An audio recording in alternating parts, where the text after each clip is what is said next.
Hello everyone, शिक्षा सप्तक में आपका स्वागत है। केमिस्ट्री की क्लास में हम लोग केमिकल रिएक्शंस एंड इक्वेशंस, रासायनिक समीकरण और रासायनिक अभिक्रियाएं और समीकरण, इस टॉपिक को हम लोग आगे बढ़ाते हैं। आज हम लोग अपनी बुक का क्वेश्चन करेंगे। इसके पहले के 2 लेक्चर में हम लोगों ने सारे कॉन्सेप्ट लगभग पढ़ लिए थे, क्योंकि हम लोगों के पास कनेक्ट होने का यही एक माध्यम है। तो आप इस पे अपना पूरा एफर्ट लगाइए। हम लोग बोर्ड के प्रिपरेशन में हैं, तो हम लोगों को लगभग सारे क्वेश्चन, सारे टॉपिक, एक एक क्वेश्चन तो कवर नहीं कर लिया जाएगा, लेकिन हर तरह के क्वेश्चन हम लोग कवर करने की कोशिश करेंगे। आप देखें, आपकी बुक के अभ्यास प्रश्न जो है उसका पहला क्वेश्चन है कि एक केमिकल रिएक्शन आपको दी गई है, एक रासायनिक अभिक्रिया आपको दी गई है, लेड ऑक्साइड है जिसकी कार्बन से रिएक्शन हो रही है, तो लेड बन रहा है और कार्बन डाइऑक्साइड बन रही है। अब इसके लिए 4 स्टेटमेंट आपको दिए गए हैं, 4 कथन आपको दिए गए हैं। पहला कथन है कि लेड का रिडक्शन हो रहा है, मतलब सीसा अपचयित हो रहा है। कार्बन डाइऑक्साइड का ऑक्सीडेशन हो रहा है, कार्बन डाइऑक्साइड उपचयित हो रही है। या कार्बन का ऑक्सीडेशन हो रहा है तो कार्बन उपचयित हो रही है। या चौथा स्टेटमेंट दिया गया है लेड ऑक्साइड का रिडक्शन हो रहा है तो लेड ऑक्साइड अपचयित हो रही है। इसमें से कह रहा है कि कौन सा इनकरेक्ट स्टेटमेंट है, इसमें से कौन सा गलत कथन है, ये बात आपको बताना है। तो हम लोग यहां देखेंगे कि हमारा रिडक्शन किसका हो रहा है, ऑक्सीडेशन किसका हो रहा है अपने रिएक्शन में, और जिसका ऑक्सीडेशन हो रहा है, जिसका रिडक्शन हो रहा है, वो सत्य कथन होगा। उसके अलावा जो होगा वो असत्य कथन होगा, वो फॉल्स स्टेटमेंट होगा। देखते हैं, यहां पर ध्यान से देखें, लेड ऑक्साइड है अपना, लेड ऑक्साइड से बनी लेड, लेड ऑक्साइड है, लेड ऑक्साइड से लेड बन गई, मतलब ऑक्सीजन खत्म हो गई। तो हम लोगों ने कहा था कि अगर किसी सब्सटेंस के साथ ऑक्सीजन ऐड होती है तो उसका होता है ऑक्सीडेशन। अगर किसी सब्सटेंस के साथ ऑक्सीजन खत्म होती है, अगर किसी के साथ ऑक्सीजन है, जुड़ती है किसी के साथ, तो उसका होता है उपचयन, वो उपचयित होती है, उसका ऑक्सीडेशन होता है। अगर किसी के साथ ऑक्सीजन हटती है, ऑक्सीजन अगर हट जाती है किसी के साथ से, तो उसका होता है अपचयन, मतलब रिडक्शन। तो यहां देखें, लेड ऑक्साइड था और फिर लेड बन गया, ऑक्सीजन हटी कि जुड़ी। यहां से देखेंगे इधर, तो इधर केवल लेड हो गया तो ऑक्सीजन हट गई। तो ऑक्सीजन जब रिलीज होगी, ऑक्सीजन जब हटेगी, तो इसका होगा रिडक्शन, रिडक्शन, इसका होगा रिडक्शन। तो ये होगी क्या, अपचयित होगी, अपचयित होगी। अगर यही उल्टा होता, लेड से बनता लेड ऑक्साइड, तो लेड के साथ ऑक्सीजन जुड़ रही है, तब इसका होता ऑक्सीडेशन, ये उपचयित होती। समझ रहे हैं बात को? तो यहां पर पहली चीज तो ये मिला कि लेड ऑक्साइड अपचयित हो रही, लेड ऑक्साइड का रिडक्शन हो रहा है। तो लेड ऑक्साइड का रिडक्शन जो दिया है ये ट्रू स्टेटमेंट है, ये सही है। दूसरा देखते हैं कार्बन। कार्बन देखिए, कार्बन और कार्बन डाइऑक्साइड, कार्बन था वहां से बना कार्बन डाइऑक्साइड, कार्बन में ऑक्सीजन ऐड हुई तो कार्बन का हुआ ऑक्सीडेशन, ऑक्सीडेशन मतलब इसका उपचयन हुआ। तो कार्बन क्या हुई, उपचयित हुई, उपचयित हुई, कार्बन का ऑक्सीडेशन हो गया, कार्बन उपचयित हो गई। तो ये भी स्टेटमेंट क्या हो गया, सही हो गया, कार्बन का ऑक्सीडेशन हो गया। अब 2 ही तो हैं जिनका ऑक्सीडेशन रिडक्शन होगा, ठीक है। अब इसके बाद लेड, लेड का ये रिडक्शन बोल रहे हैं जो कि फॉल्स होगा, और कार्बन डाइऑक्साइड का ऑक्सीडेशन बोल रहे हैं जो कि फॉल्स होगा।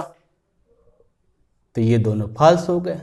तो इन्होंने कहा कि कौन सा स्टेटमेंट आपका गलत है, फॉल्स है।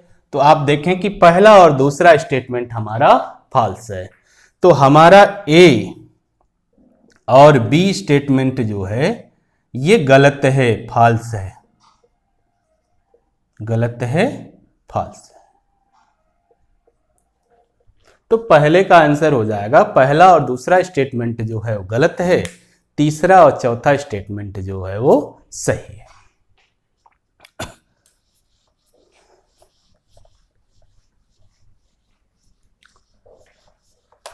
दूसरा क्वेश्चन हम लोग देखते हैं। दूसरे क्वेश्चन में आपको लेड ऑक्साइड दिया है। क्वेश्चन नंबर 2 जो है आपका लेड ऑक्साइड दिया है, इसके साथ इन्होंने एल्यूमिनियम की रिएक्शन कराई है, फिर एल्यूमिनियम का ऑक्साइड बनाया है और आयरन को अलग किया है, बैलेंस जैसे भी किया हो। अब इन्होंने कहा कि ये जो केमिकल रिएक्शन है, केमिकल रिएक्शन है, इस रिएक्शन का टाइप बताओ, किस टाइप की रिएक्शन है। तो 4 ऑप्शन यहां दिए हैं इन्होंने। पहला तो कॉम्बिनेशन दिया है, कॉम्बिनेशन, कॉम्बिनेशन का मतलब संयोजन।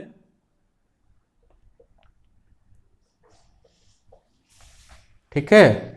दूसरा वियोजन दिया है, डिकम्पोजिशन।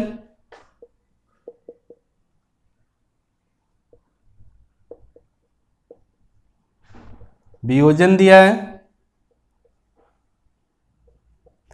तीसरा डिस्प्लेसमेंट दिया है, विस्थापन दिया है, विस्थापन दिया है। और चौथा इन्होंने दिया है डबल डिस्प्लेसमेंट।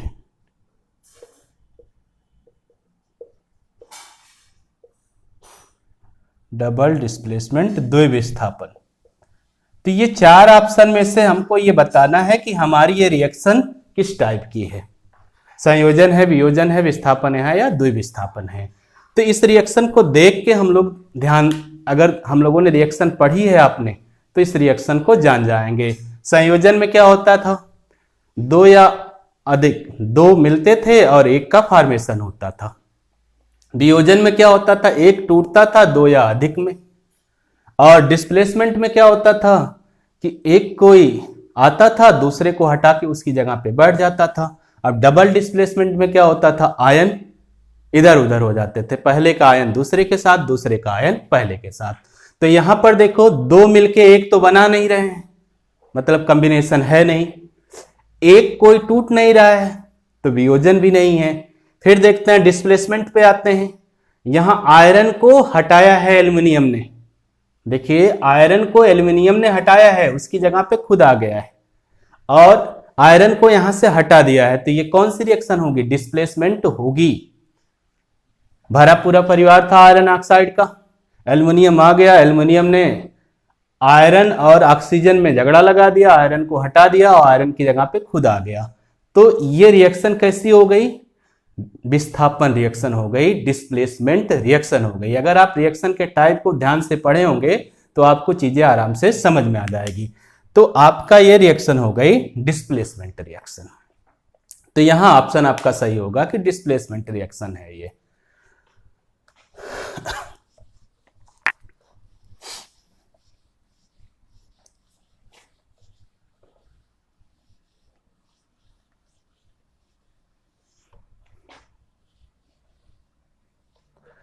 अब एक तरह का क्वेश्चन और देखते हैं हम लोग कि श्वसन, जो हम श्वसन करते हैं ये किस तरह की अपक्रिया है, एक्जोथर्मिक है या इंडोथर्मिक है, ऊष्माक्षेपी अपक्रिया है कि ऊष्माशोषी अपक्रिया है। अगला क्वेश्चन जो हम लोग लेते हैं वो ये लेते हैं कि श्वसन कैसी अपक्रिया है, कैसी रिएक्शन है। श्वसन एक केमिकल रिएक्शन है, ये इंडोथर्मिक है, किस प्रकार की अपक्रिया है, किस प्रकार की अपक्रिया है, मतलब किस टाइप की रिएक्शन है ये। तो श्वसन के लिए अगर किस टाइप की रिएक्शन कह रहे हैं तो यहां आप मतलब समझिएगा, ये बात कर रहे हैं इंडोथर्मिक की, इंडोथर्मिक की मतलब ऊष्माशोषी की, या एक्जोथर्मिक की ऊष्माक्षेपी की। इस बात को ध्यान दीजिएगा। जब ये आपसे पूछेगा कि श्वसन किस प्रकार की क्रिया है, किस तरह की क्रिया है श्वसन, किस तरह की अब क्रिया है, तो यहां पर तुरंत आप समझ जाइएगा कि ये दो तरह की बातें आपसे पूछ रहे हैं कि ये एंडोथर्मिक रिएक्शन है या एक्जोथर्मिक रिएक्शन है श्वसन के कॉन्सेप्ट में। मतलब ये उष्मा शोषी है या उष्मा छेपी है। अब हम लोगों ने पढ़ा था, जब शुरू किया था हम लोगों ने सारी रिएक्शन पढ़ी थी, सारी रिएक्शन के टाइप पढ़े थे, 5 टाइप्स की रिएक्शन पढ़ी थी। इसके बाद हम लोगों ने कहा था कि जो भी रिएक्शन हमारी हैं उस रिएक्शन को 2 कैटेगरी में हम और डिवाइड कर सकते हैं, एक्जोथर्मिक और एंडोथर्मिक, उष्मा शोषी और उष्मा छेपी। वह रिएक्शंस जहां से उष्मा रिलीज होती है, हीट रिलीज होती है, उसे कहते हैं एक्जोथर्मिक, उष्मा छेपी, और जहां हीट एब्जॉर्ब होती है उसे कहते हैं उष्मा शोषी, एंडोथर्मिक। तो श्वसन को हम लोगों ने देखा था कि वो एक्जोथर्मिक रिएक्शन थी। श्वसन के लिए जब बात किया गया था तो ये देखा गया था कि वो एक्जोथर्मिक रिएक्शन थी। तो यहां से आप सॉल्यूशन तो ये बताएंगे तुरंत कि श्वसन जो है ये एक्जोथर्मिक रिएक्शन है, एक्जोथर्मिक रिएक्शन है, उष्मा छेपी अपक्रिया है, उष्मा छेपी अपक्रिया है, छेपी अपक्रिया है, उष्मा छेपी अपक्रिया। अब आपको ये आएगा कि ये कैसे उष्मा छेपी है, तो हम लोग इस तरह से देखते हैं कि हमें जीवित रहने के लिए ऊर्जा की आवश्यकता होती है। जितने भी लिविंग ऑर्गेनिज्म हैं, जितने भी जीव हैं, सजीव हैं, उनको जीने के लिए ऊर्जा की आवश्यकता होती है। अब वो ऊर्जा हमको मिलती कहाँ से है? हमारे भोजन से मिलती है। हम भोजन करते हैं तो भोजन हमारे छोटे छोटे टुकड़ों में आते हैं, कार्बोहाइड्रेट में बढ़ता है। मतलब जो हम भोजन करते हैं, भोजन जो करते हैं हम, भोजन टूटता है कार्बोहाइड्रेट में, कार्बोहाइड्रेट में, फिर कार्बोहाइड्रेट ग्लूकोज में टूटता है।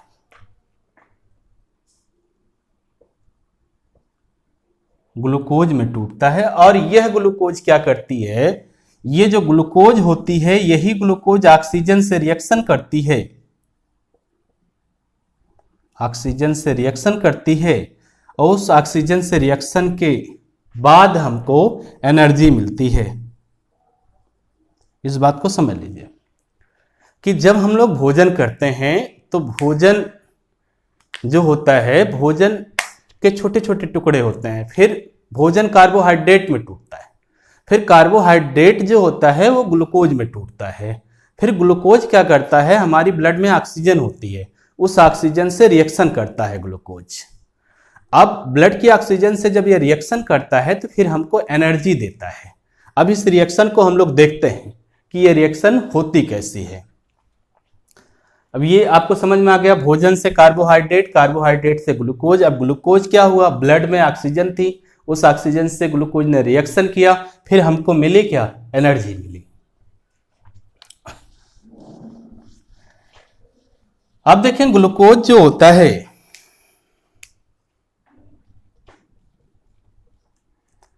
ग्लूकोज होता है C6H12O6।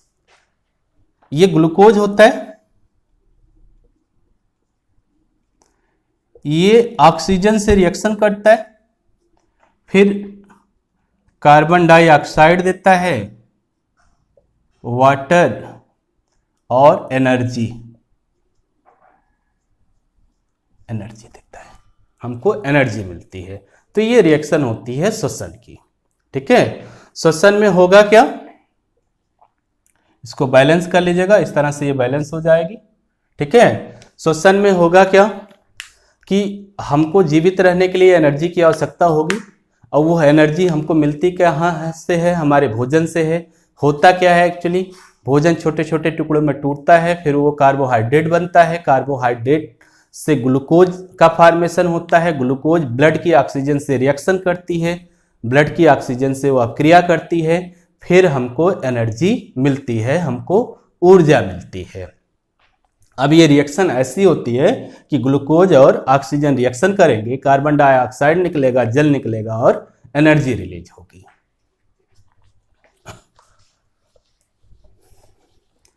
अगला क्वेश्चन है कि यक्स कोई सब्सटेंस है, यक्स कोई सब्सटेंस है, कोई पदार्थ है यक्स।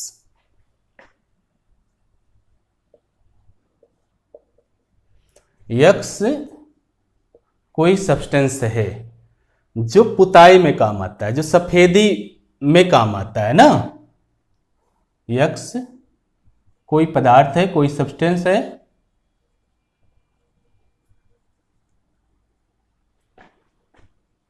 जो सफेदी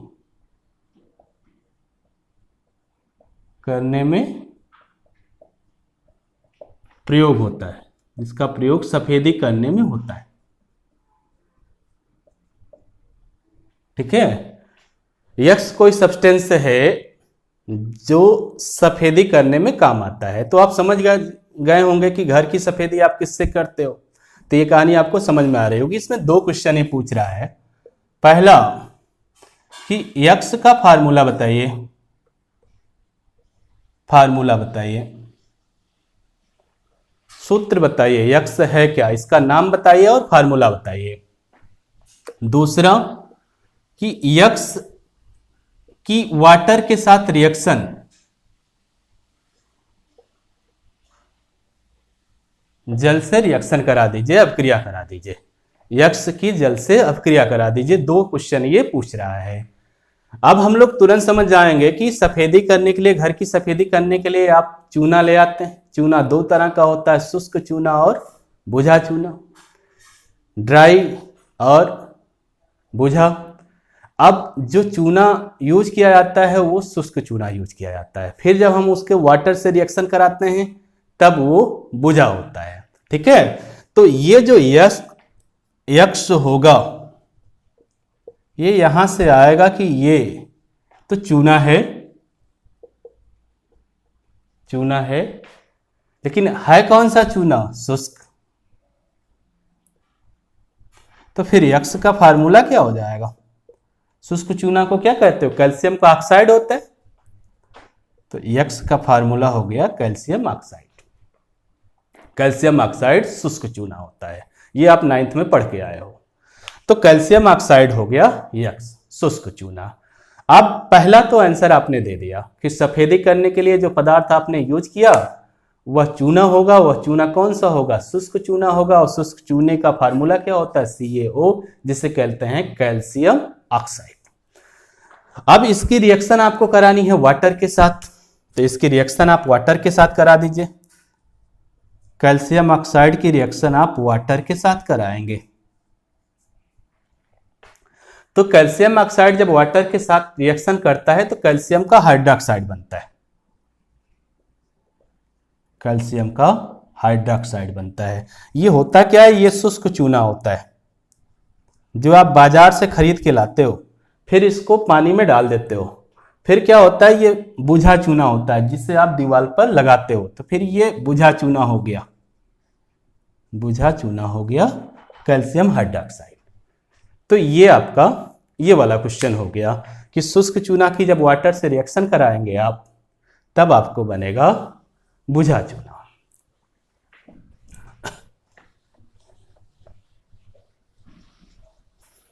अगला क्वेश्चन है अपना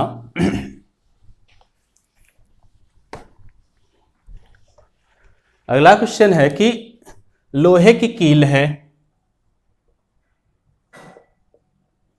लोहे की कील है, इसे कॉपर सल्फेट के विलयन में आप डाल देते हैं,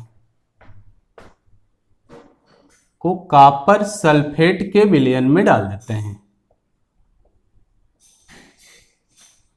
के विलयन में डाल देते हैं।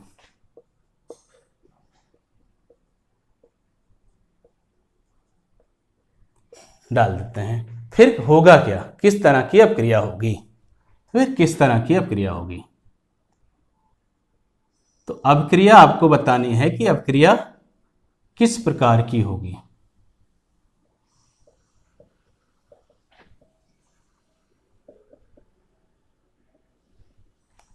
अपक्रिया किस प्रकार की होगी। ठीक है, अब यहां देखें कॉपर सल्फेट है, सॉल्यूशन करते हैं इसका। कॉपर सल्फेट का विलयन है,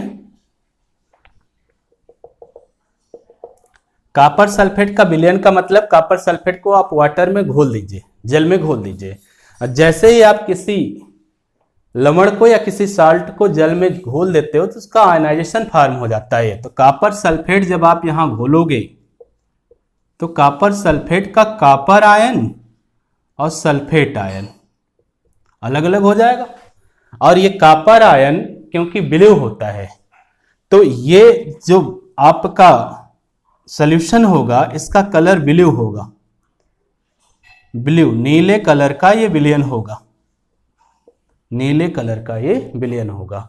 ये तो तब होगा जब आप घोल दोगे कॉपर सल्फेट का विलयन लोगे। ये कॉपर सल्फेट एक्वस हो गया, कॉपर सल्फेट एक्वस हो गया। एक्वस का मतलब जलीय विलयन। यहां पर ये आयन के फॉर्म में रहेंगे क्योंकि कॉपर का आयन नीला होता है इसलिए विलयन नीला हो जाएगा। अब क्या किया आगे, आपने आगे की बात क्या की, ये तो पहला हुआ, अपने सॉल्यूशन बना लिया कॉपर सल्फेट का, नीला सॉल्यूशन था। अब कॉपर सल्फेट का जो सॉल्यूशन था, कॉपर सल्फेट का जो नीला सॉल्यूशन था,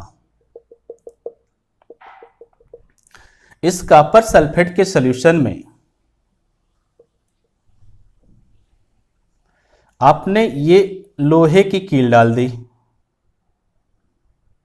मतलब आयरन डाल दिया, आयरन डाल दिया। फिर क्या होगा कि आयरन जो है मोर रिएक्टिव है कॉपर से, आयरन कॉपर से मोर रिएक्टिव है, तो कॉपर की जगह पे आयरन आएगा, कॉपर की जगह पे आयरन आएगा सॉल्यूशन में, और कॉपर क्या होगा कि ये कील के ऊपर जम जाएगा।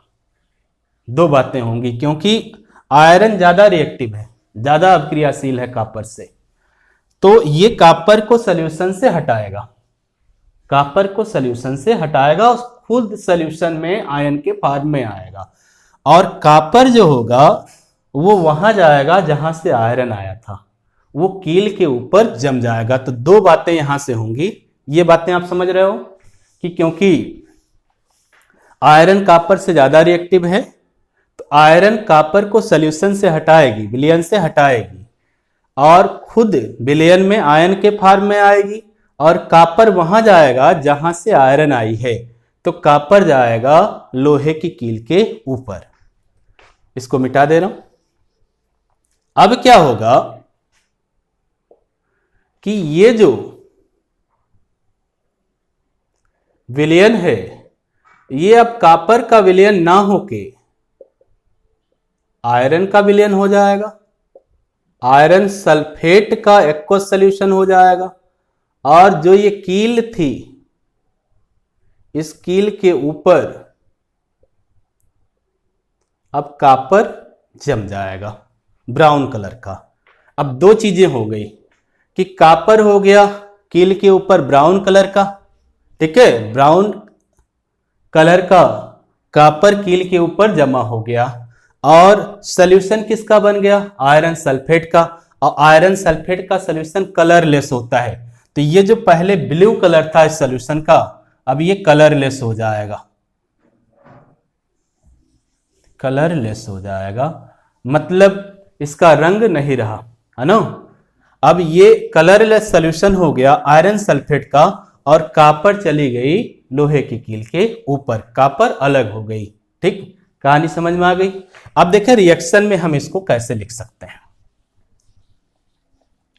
रिएक्शन में हम इसको ऐसे लिखेंगे कि आयरन की कील थी, कॉपर सल्फेट का सॉल्यूशन था,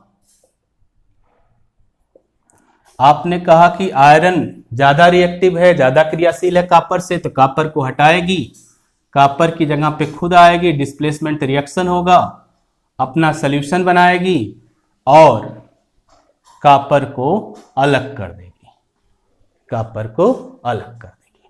तो इस तरह से रिएक्शन होगा।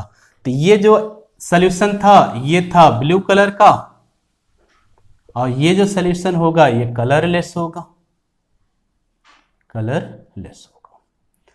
तो ये हुआ कि ये रिएक्शन होगी, ठीक है। तो आयरन जब कॉपर सल्फेट में डाली जाएगी तो कॉपर सल्फेट का जो ब्लू कलर था, सॉल्यूशन का ब्लू कलर था, वो खत्म हो जाएगा। और वो खत्म इसलिए होगा कि क्योंकि आयरन जो है वो कॉपर से ज़्यादा रिएक्टिव है, तो कॉपर को हटा देगी और सॉल्यूशन में खुद आ जाएगी, खुद का सॉल्यूशन बनाएगी, आयरन सल्फेट का सॉल्यूशन बनाएगी। क्योंकि आयरन का जो आयन होता है वो कलरलेस होता है, तो सॉल्यूशन कलरलेस होगा और कॉपर अलग हो जाएगी। कॉपर जाके जो कील थी उसकी सतह पे जम जाएगी भूरे कलर की, है ना, ब्राउन कलर की। तो ये आपका आंसर हो गया, ठीक। तो वो फिगर भी बना दीजिएगा आप एग्जाम में। तो ये आपका आंसर हो गया। इसी तरह से हम लोग आगे भी सारे क्वेश्चन एक एक करके करेंगे, क्योंकि हम लोगों को लेक्चर बहुत बड़े नहीं करने हैं, इसलिए हम लोग आज की क्लास यहीं पर रोकते हैं। आप क्वेश्चन की किताब के क्वेश्चन को ध्यान से पढ़िएगा, ध्यान से पढ़िएगा किताब के क्वेश्चन को, और जो आपको पढ़ाया गया है उसको पढ़ के क्वेश्चन करने की कोशिश कीजिएगा। हम लोग लगभग हर टाइप के क्वेश्चन करेंगे। अगर कोई क्वेश्चन नहीं भी आपके आते हैं तो आप कमेंट बॉक्स में उस क्वेश्चन को बताएंगे, हम लोग आगे उस क्वेश्चन को लेंगे। आज के लिए इतना ही। आपका दिन शुभ हो। धन्यवाद।